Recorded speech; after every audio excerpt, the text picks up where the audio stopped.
আসসালামু আলাইকুম। আমি তারিকিন রাজীবের কৃষিকথা থেকে।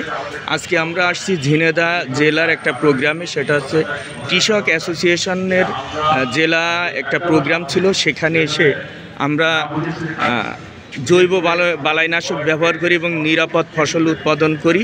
এখানে এসে আমরা, আপনাদের কোম্পানির নামটা হচ্ছে রাসেল IPM বাংলাদেশ লিমিটেড, সেখানে আমরা ফুড ফ্লাই নিয়ে আমাদের সাথে বিস্তারিত ওনারা কথা বলছে এবং আমার অন্তত ভালো লাগছে। আমরা যারা মাল্টা কমলা নিয়ে চাষ করি তাদের সবচাইতে বড় সমস্যা হচ্ছে ফুড ফ্লাই। এই ফুড ফ্লাই নিয়ে ওনারা বেশ কয়েকটা বিষয় নিয়ে আমাদের সাথে বিভিন্নভাবে কথা বলেছে এবং আমি অন্তত সন্তুষ্ট হয়েছি এবং এখন তাদের সাথে এই বিষয় নিয়ে আমরা একটু কথা বলবো। প্লিজ আপনার নামটা বলবেন এবং সার্বিক বিষয় নিয়ে একটু কথা বলবেন। মোহাম্মদ শফিকুল আক্তার, আমি বাংলাদেশে রাসেল IPM এর ডেপুটি ম্যানেজিং ডিরেক্টর হিসেবে কাজ করছি। আপনাদের যে সমস্যা জি ফলের মাছ পোকা, জি, এটা আমরা দীর্ঘদিন ধরে দেখছি এবং এটার জন্য আমাদের কাছে ভালো সলিউশন আছে। আমরা সাধারণত অনেক আগের থেকে এই ধরনের ঢম ব্যবহার করে থাকি, যেখানে আমরা এ ধরনের একটা তাবিজ বা মাদুলি বলি, এটা দিয়ে আমরা পুরুষ পোকাকে কন্ট্রোল করতে পারি। জি, এটা ছিল আমাদের অনেক আগে থেকে চলে আসা একটা নিয়ম। এখন আমরা এটাকে আরো আধুনিক করেছি। আমরা বলছি অ্যাট্রাক্ট অ্যান্ড কিল, আকর্ষণ করো এবং মেরে ফেলো। আমাদের এই কাজটা করার জন্য এই জোনাট্রাক নামে একটা, এটাকে আমরা বাংলায় যদি মলম বলি আর কি, লিকুইড না, লিকুইড না, এটা মলম জাতীয়। এটা খুব ভালো কাজ করে, এইটা খুব কাজ করে। আমাদের এই হলুদ কাঠ আমরা সবাই জানি যে এটা কিসের জন্য। বেশিরভাগ পোকা হলুদ রং পছন্দ করে। তো পোকা আপনার যখনই এর সংস্পর্শে আসে, এখানে আঠা লাগানো আছে, পোকা এখানে আটকে যায়। জি, এখন এখানে সব ধরনের পোকা আসতে পারে। এখন আমি যখন এই মলমটা এখানে লাগিয়ে দেবো এক ফোঁটা, তখন শুধু আমার ফলের মাছের যেটা আপনার মালটাতে আসে, ওর পুরুষটাই শুধু এখানে পুরুষ পোকা, পুরুষটা। আচ্ছা, তাহলে এটা একটা পদ্ধতি গেল যে আমি আমার ফলের মাছের দুটো পুরুষটা এই কাঠ ঝুলিয়ে দিলাম। কাঠ ঝোলানোর নিয়ম আছে, কাঠটা দেবেন খেতে চারিপাশে, চতুর্পাশে দেবেন। আমরা এটা মানে জমির শেষ সীমানায় চতুর্পাশে, হ্যাঁ, মাঝে কিছু থাকবে, আইলে থাকবে বেশি। আচ্ছা, পোকাটা আসার সাথে সাথে এখানে আটকে দিতে পারি।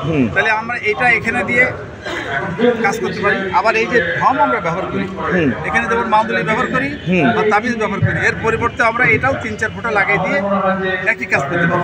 আচ্ছা, এটা একসময় শেষ হয়ে যাবে। এখানে যখন পোকা ভরে যাবে তখন কিন্তু এটা কাজ শেষ। এটা শেষ হওয়ার কিছু নাই। এটা আপনি লাগাই দিলেন, পোকা ঢম ভরে গেল, ঢম পরিষ্কার করে দিলেন, আবার ঢমে পোকা পড়তে থাকবে। এইগুলো দুটো পদ্ধতি। এরপরে আমার যে মালটার গাছ আছে, এই গাছের আপনি ডালের মধ্যে এটা লাগাই দিতে পারি, 1 ফোঁটা করে। পুরুষ পোকা আসবে, টাচ করবে, মারা যাবে। এটা টাচ করলে মারা যাবে। বিষাক্ত কীটনাশক। এটা গেল আমাদের পুরুষ পোকা। স্ত্রী পোকা নিয়ন্ত্রণ করার জন্য আমাদের একটা প্রোডাক্ট, আচ্ছা এটার নামটা একটু ভালো করে বলি, এটার নাম হলো জোনাট্রাক। জোনাট্রাক। এই মলমটার নাম হলো জোনাট্রাক, ঠিক আছে? এটা হলো পুরুষ পোকার জন্য। আচ্ছা, এটা পুরুষ পোকার জন্য। স্ত্রী পোকার জন্য হলো সেরানক, এটার নাম হলো সেরানক। কি বললেন? সেরানক। হ্যাঁ, সেরানক। এটা আমরা গাছে টাঙিয়ে দেবো। ধরেন যে প্রতি 3 শতকের জন্য একটা টাঙিয়ে দিলে যথেষ্ট। 3 শতকের জন্য একটা। পোকা আসবে, এখানে টাচ করবে, এখানে ফেরোমন আছে তাকে আকর্ষণ করার জন্য, বিষ দেওয়া আছে, টাচ করে যাওয়ার সময় মারা যাবে। এটা স্ত্রী পোকা মরবে। আমাদের মূলত ক্ষতি করে স্ত্রী পোকা। হ্যাঁ, স্ত্রী পোকা মারার কোনো ব্যবস্থা বাংলাদেশে নাই। আমরা প্রথম নিয়ে এসছি এটার নাম হলো সেরানক। অথবা আমরা যদি একাধারে পুরুষ পোকা মারার জন্য এইটা অথবা ঢম অথবা গাছে লাগানো জোনাট্রাকে মলম, পুরুষ পোকা কন্ট্রোল হলো। আর এটা যদি আমরা ক্ষেতের মাঝে দিয়ে দিই, তাহলে আমাদের স্ত্রী পোকা একই সাথে দুটো যদি আমরা কন্ট্রোল করতে পারি, তাহলে দেখা যাবে যে আমাদের ফলে কোনো ক্ষতি হবে। তার মানে আপনাদের এখানে 2টা পদ্ধতি আছে, একটা আছে পুরুষ পোকা মারার জন্য আর একটা স্ত্রী পোকা মারার জন্য। স্ত্রী পোকা মূলত ফলে বসে, সে ডিম পাড়ার জন্য, সেই আমাদের ক্ষতিটা বেশি ক্ষতি করে স্ত্রী পোকা। ক্ষতি করেও, হ্যাঁ। পুরুষ পোকা এখন এইটা হচ্ছে স্ত্রী পোকা মারার জন্য। আর এখন আমরা হেকমত কিছু, হেকমত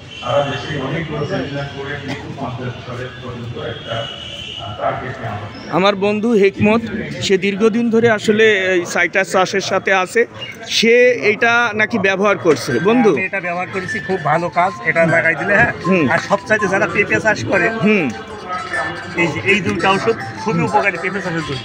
আর এর সাথে আরেকটা আছে, ওই যে বায়োমিক্স না ডাইমিক্স না একটা কি যেন, একটা দিয়ে হচ্ছে আপনার এই লিকোড আছে, ওটাও খুব ভালো কাজ করে।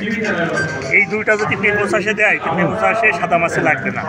আচ্ছা, যে মাথাগুলো সাদা মাছে পুকুরে যায়, এটা যাবে না। এটা কিন্তু আমি জানতাম না। কোচাতুরি মুকুল বীজ ভান্ডার আছে, ওই ভাই জিনিসটা আমার শেখাই দিচ্ছিল, সেখান থেকে আমি এটা জানি। আর আমরা আসলে আজকে সবচাইতে আমরা যারা মালটা চাষি, মালটা কমলা, তাদের ফুড ফ্লাই নিয়ে বেশি আক্রমণ হয়। আমরা এই জন্য ফুড ফ্লাইয়ের যে সমাধান ইনারা দিল সেটা আমার ভালো লাগছে, এই জন্য আসলে ভিডিওটা করা। এবং আমার ইউটিউবেও দেখতে পারবেন, সেটা হচ্ছে রাজীবের কৃষি কথা। রাজীবের কৃষি কথাতেও এটা দেওয়া হবে এবং আমার পেজেও আমি এটা দেব, যাতে মালটা কমলা চাষিরা এটা থেকে ভালোভাবে উপকৃত হবে। আমাদের সবচাইতে বড় সমস্যা মানে ফুড ফ্লাই, সেটা উনি যে সমাধান দিয়েছে আমার ভালো লাগছে এবং এটা আমি এবার ব্যবহার করব। আমরা এবার কিন্তু ফুড ফ্লাই আমাদের বাগানে ফেরোমন ফাঁদ ব্যবহার করিনি। এবং আর এইটার প্রাইস সম্বন্ধে যদি একটা বলতেন, এইটা স্ত্রী পোকা মারার জন্য হয়তো আপনাদের কাছে 120 টাকা দিতে পারে। এটা 3 শতক জমির জন্য একটা, আর এইটা চতুর্পাশে দিতে হবে। এটা চতুর্পাশে দিতে হবে, এই হলুদ কার্ডও চতুর্পাশে। হ্যাঁ, এই তিনটার সমন্বয় ব্যবহারেই ফুড ফ্লাই সম্বন্ধে মানে ফলকে নিরাপদ রাখা যাবে। তা ধন্যবাদ সবাইকে। আসসালামু আলাইকুম।